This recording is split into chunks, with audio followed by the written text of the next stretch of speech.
Doctor બનવાનું સપનું અને એ સપનાની વાસ્તવિકતા આ બંને વચ્ચે છે ને ઘણીવાર માત્ર થોડા કાગળોનું જ અંતર હોય છે. જુઓ, નીટની પરીક્ષા પાસ કરવી એ તો અડધી જંગ જીતવા બરાબર છે, પણ જો ડોક્યુમેન્ટ્સ બરાબર ન હોય ને તો આખી મહેનત પર પાણી ફરી વળે છે.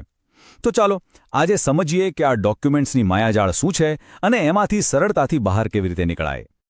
આ સવાલ લગભગ દરેક સ્ટુડન્ટ અને એમના પેરેન્ટ્સના મનમાં ઘૂમરાતો હોય છે, ખરું ને? આટલી બધી મહેનત, દિવસ-રાત એક કર્યા હોય અને પછી એક નાનકડી ભૂલ, બસ આખા વર્ષની મહેનત બેકાર. તો ચાલો આજે એ પાક્કું કરી લઈએ કે ડોક્યુમેન્ટ્સને લીધે કોઈનું સપનું અધૂરું ના રહી જાય. સારું, તો વાતની શરૂઆત કરીએ.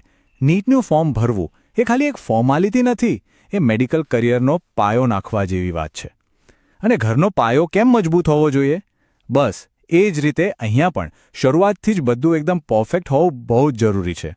અને હવે આવે છે આખી વાતનો સૌથી અગત્યનો ભાગ.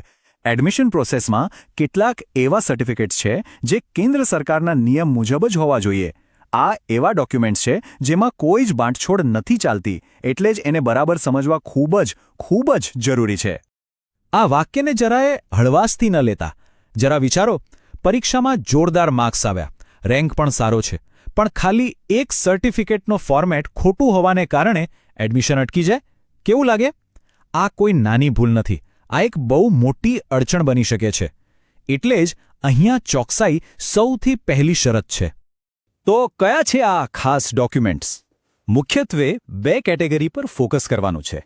પહેલી, જે વિદ્યાર્થીઓ ઓબીસી કેટેગરીમાં આવે છે એમના માટે નોન ક્રિમિલિયર સર્ટિફિકેટ, અને એ પણ ખાસ સેન્ટ્રલ ગવર્મેન્ટ ફોર્મેટમાં.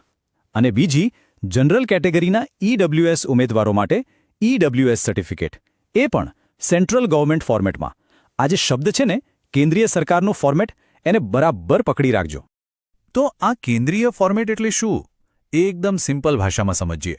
નીટ એ રાષ્ટ્રીય કક્ષાની પરીક્ષા છે, એટલે એના નિયમો પણ આખા દેશ માટે એક સરખા હોય.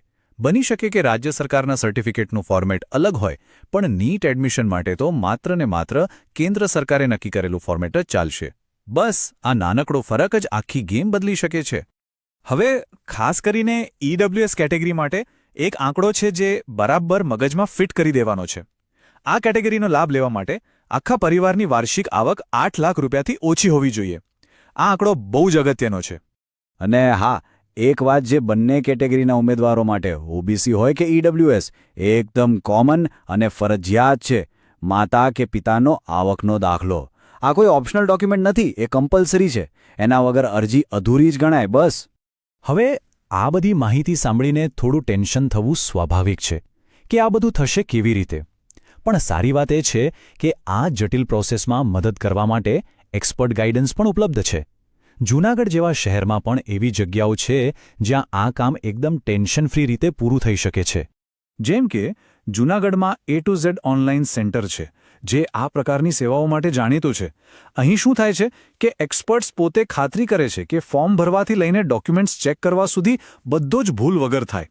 આનાથી વિદ્યાર્થીઓને જે માનસિક શાંતિ મળે ને, એ બહુ મોટી વાત છે. તો સવાલ એ છે કે કોઈ પણ સેન્ટર પર ભરોસો કેવી રીતે કરવો? જો 3 વસ્તુઓ ખાસ ચેક કરવાની. પહેલું, એમની સર્વિસ ફાસ્ટ છે કે નહીં? લાઈનોમાં ઊભા રહેવું પડે એવું તો નથી ને? બીજું, ચોકસાઈની ગેરંટી. શું એ લોકો ભૂલ વગર કામ કરવાની ખાતરી આપે છે?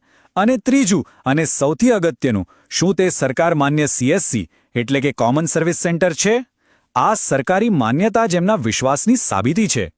સારું, તો અત્યાર સુધી આપણે જે પણ ચર્ચા કરી, ચાલો એના મુખ્ય મુદ્દાઓ પર એક છેલ્લી નજર નાખી લઈએ અને આગળ શું કરવું એની માહિતી મેળવીએ. આ ટેબલ જુઓ.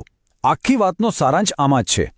ઓબીસી કેટેગરી તો સેન્ટ્રલ ફોર્મેટમાં નોન ક્રિમિલિયર સર્ટિફિકેટ, અને જનરલ ઈડબ્લ્યુએસ કેટેગરી તો સેન્ટ્રલ ફોર્મેટમાં ઈડબ્લ્યુએસ સર્ટિફિકેટ. બસ આ 2 વાત મુખ્ય છે જે કોઈ સંજોગોમાં ભૂલવાની નથી. અને જો કોઈ જૂનાગઢમાં હોય અને આ કામ માટે પ્રોફેશનલ હેલ્પ જોઈતી હોય તો A to Z online centre જેવા માન્ય CSC સેન્ટર પર જઈ શકાય છે. વધારે વિગતો માટે કે મનમાં કોઈ પણ સવાલ હોય તો આ નંબરો સ્ક્રીન પર આપેલા છે. એના પર ફોન કરીને પણ માર્ગદર્શન મેળવી શકાય છે. તો પછી આ નાના પણ અત્યંત મહત્વપૂર્ણ પગલાં લઈને પોતાની મેડિકલ કારકિર્દીનો પાયો મજબૂત કરવા માટે સૌ તૈયાર છે ને? હંમેશા યાદ રાખજો, એક સફળ ડૉક્ટર બનવાની શરૂઆત માત્ર બાયોલોજી કે કેમિસ્ટ્રીના પુસ્તકોથી નથી થતી. એની શરૂઆત આવી નાની નાની બાબતોમાં રાખેલી ચોકસાઈ અને સાવચેતીથી થઈ છે.